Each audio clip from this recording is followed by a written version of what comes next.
اشر رحیم جوہر آباد، وہ کہتے ہیں جی کچھ عرصہ قبل اسلام آباد میں زیادتی کا واقعہ پیش آیا، تو ملزم دوستوں کے ساتھ فلیٹ میں گھس کے جڑے پہ تشدد کیا، لڑکی کے ساتھ زیادتی وغیرہ وغیرہ. تو اور اب جب کہ معاملہ بالکل اینڈ پہ پہنچا ہوا تھا، متاثرہ جوڑے نے عثمان مرزا کو ملزم ماننے سے انکار کر دیا، جبکہ سب کچھ اویلیبل ہے اور سارے ثبوت کیے. وہ پولیس کے مطابق دونوں پارٹیوں میں 1 کروڑ کی ڈیل ہوئی، جس کے بعد زیادتی کا نشانہ بننے والی لڑکی نے ملزمان کو بخش دیا. اشر رحیم آپ پوچھ رہے ہیں کیا سزا ملنی چاہیے؟ یہ سزاؤں سے جزاؤں سے سلسلہ بہت آگے جا چکا ہے. یہ بے شرمی، بے حیائی، بے غیرتی کے ساؤنڈ بیریئرز نہیں. جب ایک جہاز ساؤنڈ بیریئرز توڑتا ہے تو کھڑکیاں دروازے کانپنے لگتے ہیں، شیشے ٹوٹنے لگتے ہیں. یہ ادھر آ گیا ہے معاشرہ. یہاں پہلے میں حیران ہوتا تھا اس طرح کی باتیں سن کے، مجھے حیرت ہوتی تھی، دکھ ہوتا تھا. اب میں کہتا ہوں یہاں اینی تھنگ کین ہیپن ہے. آپ اپنی صحافتی معاملات میں بہت مصروف رہتے ہیں اور آپ کی گفتگو سے اندازہ ہوتا ہے کہ آپ نے بہت سی کتابوں کا مطالعہ کیا ہوگا. تو میرا آپ سے سوال یہ ہے کہ آپ کی لائف ٹائم فیوریٹ کتاب کون سی ہے جس کو آپ نے 1 سے زیادہ بار پڑھا ہو اور کبھی بور نہ ہوا ہو؟ منصور چشتی صاحب، تھینک یو ویری مچ، خوبصورت سوال ہے. لیکن الہامی کتابوں کو علیحدہ اگر رکھ دیں، ساری الہامی کتابیں، اوبیسلی قرآن پاک سر فہرست، اور اس کے بعد جتنی الہامی کتابیں، ان کو علیحدہ اگر آپ رکھتے ہیں تو it is very difficult, it is impossible. مثلاً اگر آپ مجھ سے پوچھو کہ میرا فیوریٹ سنگر کون ہے، تو کہاں محمد رفیع صاحب، کہاں مہدی حسن صاحب، کہاں شرافت علی، کہاں غلام علی صاحب، کہاں ہیمنت کمار، کہاں منا ڈے، میں تو نہیں جواب دے سکتا. اچھا، اسی طرح آپ پوچھو فیوریٹ پھول، تو ہر بندہ موسٹلی کہہ دیتا ہے انہوں نے پھول دیکھے نہیں ہوتے پورے، کہ جی گلاب کا پھول تو شاید ہی کوئی نہیں. ڈیزرٹ میں ایسا خوبصورت پھول ہوتا ہے کہ آپ تصور ہی نہیں کر سکتے. نرگس گلاب کے مقابلے پہ اتنا، اس کی خوشبو جیسی خوشبو کہیں ہو سکتی ہے؟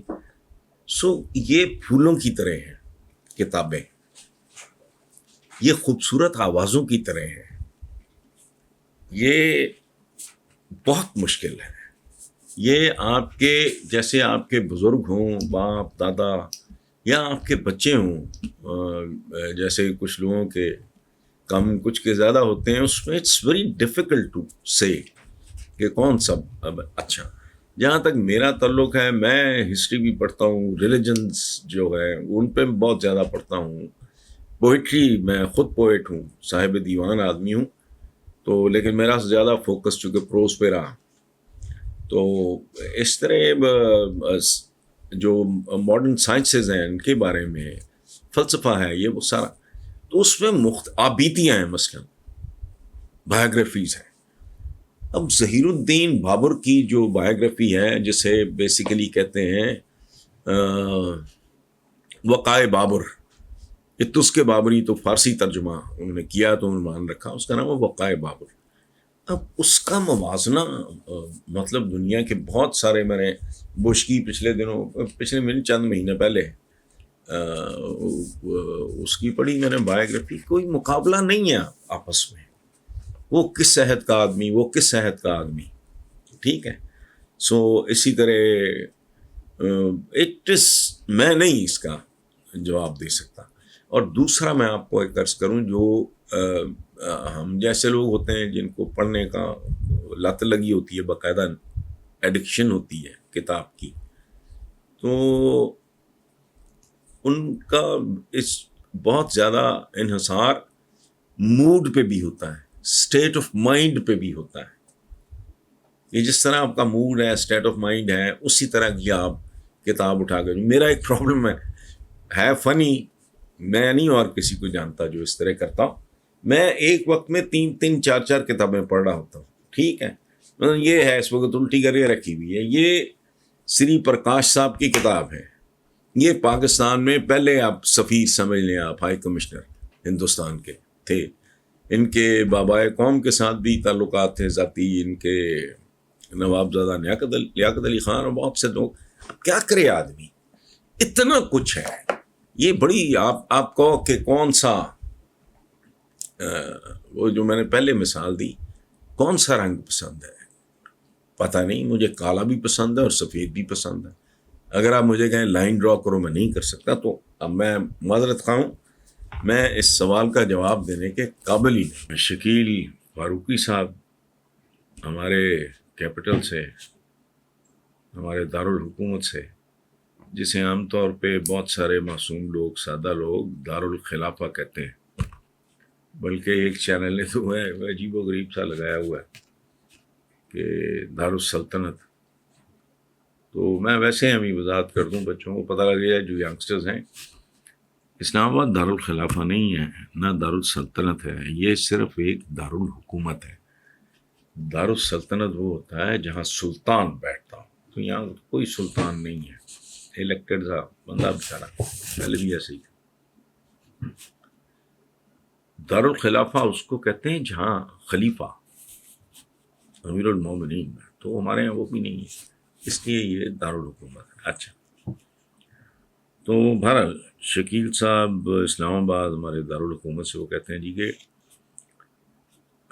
سانحہ مری کے بعد مری انتظامیہ وہاں کے ہوٹلز مافیا کے خلاف آج کل ملکی سوشل میڈیا پہ بائیکاٹ مری کا ٹرینڈ چل رہا ہے.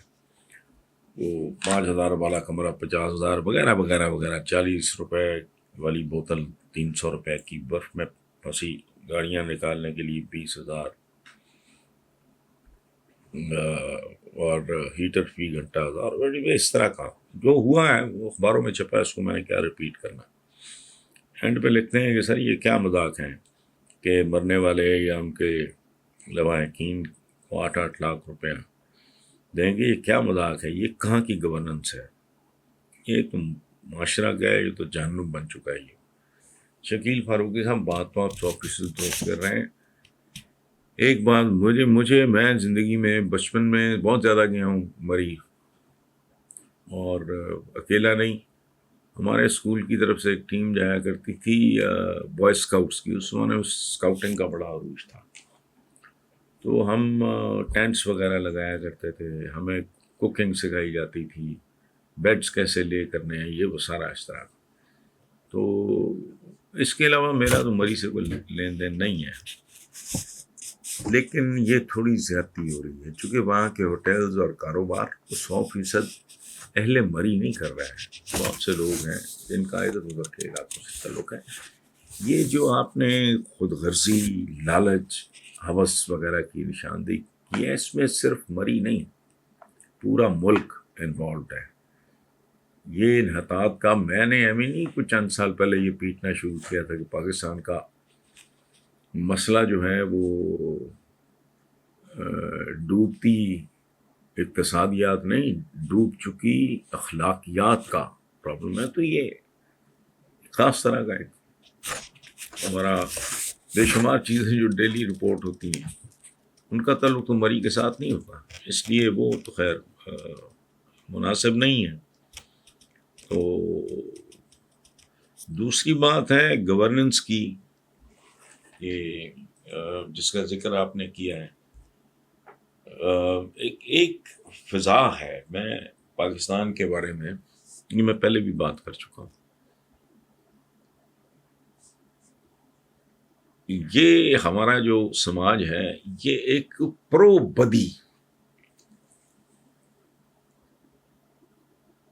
یعنی بدی اور شر کی نشو و نما کے لیے آئیڈیل ہو چکا ہے. یہ پرو بدی، پرو شر اور خیر کا دشمن معاشرہ ہے. یا مائنیوٹلی دیکھیں، میرا جو ایک تھیسس ہے کہ اب ایک زمانے میں کہتے تھے، بڑا پاپولر ایک سلوگن ہوا کرتا تھا آج سے 25, 30, 35 سال پہلے، کہ چہرے نہیں نظام کو بدلو. اب میں اس نتیجے پہ پہنچا ہوں اور میں شیئر کر رہا ہوں کہ نہ چہرے بدلو، نہ نظام بدلو، اس ملک کے عوام کو بدلو. جب تک عوام نہیں بدلتے یہاں کچھ بھی ٹھیک نہیں ہوتا. بھئی حکومت نے اگر جھک ماری ہے تو بھی جو لوکل ایڈمنسٹریشن ہے ان کو تو ہوش کرنا چاہیے. آ چکا ہے آج کل کے زمانے میں اس ایسی بات کرنے والے کو تو جوتے مارنے چاہیے. کہے کہ جی موسم، بھائی موسم کا تو پتہ ہوتا ہے، یہ کوئی انپریڈکٹیبل نہیں. اور اس سے پہلے آ بھی چکا تھا. یہ نہ عوام نے سنا ہے نہ جو سو کالڈ ایڈمنسٹریشن ہے یہ وہ سنا ہے. تو جسے کہتے ہیں نا کہ آبے کا آبا ہی بگڑا ہوا ہے. اور پاکستانی معاشرہ ایک ایسے اونٹ کی مانند ہے جس کی کوئی کل سیدھی نہیں ہے. اور میرے اس جملے پہ پلیز آپ غور کریں، اس ملک کے عوام کو تبدیل کیے بغیر وی ہیو نو فیوچر. اس جملے پہ ڈبیٹ رکھ لیں. اگر آپ کو کوئی بات اس میں کوئی فلا نظر آتا ہے یا میرے کمیونیکیٹ کرنے میں کوئی کمزوری نظر آئے تو پلیز سوال کریں. ہم اس پہ ڈبیٹ کرتے ہیں آپس میں کہ عوام کو بدلنے سے میری مراد کیا ہے.